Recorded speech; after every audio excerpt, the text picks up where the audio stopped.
ত্রয়োদশ জাতীয় সংসদ নির্বাচন ২০২৬ উপলক্ষে বিএনপি তাদের ইশতেহারে বেশ কিছু যুগান্তকারী ও জনকল্যাণমূলক চমক নিয়ে এসেছে।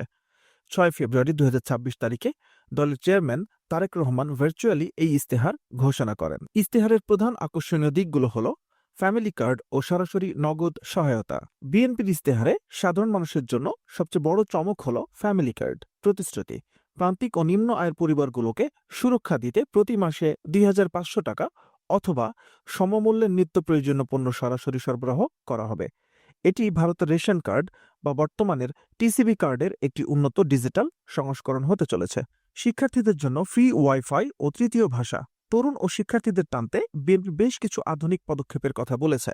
প্রযুক্তি, শিক্ষার্থীদের জন্য শিক্ষা প্রতিষ্ঠানে বিনামূল্যে ওয়াইফাই এবং স্কুল ইউনিফর্ম দেয়া হবে। ভাষা ও দক্ষতা, কর্মসংস্থান বৃদ্ধির লক্ষ্যে বাংলা ও ইংরেজির পাশাপাশি মাধ্যমিক পর্যায় থেকেই একটি তৃতীয় ভাষা যেমন জাপানিজ, কোরিয়ান বা ম্যান্দারিন শেখা বাধ্যতামূলক করা হবে। উচ্চশিক্ষা, মেয়েদের জন্য স্নাতকোত্তর মাস্টার্স পর্যন্ত এবং ছেলেদের জন্য স্নাতক অনার্স পর্যন্ত অবৈতনিক শিক্ষা নিশ্চিত করার অঙ্গীকার করা হয়েছে। বেকার ভাতা ও ২০ লাখ বৈদেশিক কর্মসংস্থান। বেকারত্ব দূর করতে বিএনপি দুটি বড় পথ দেখিয়েছে।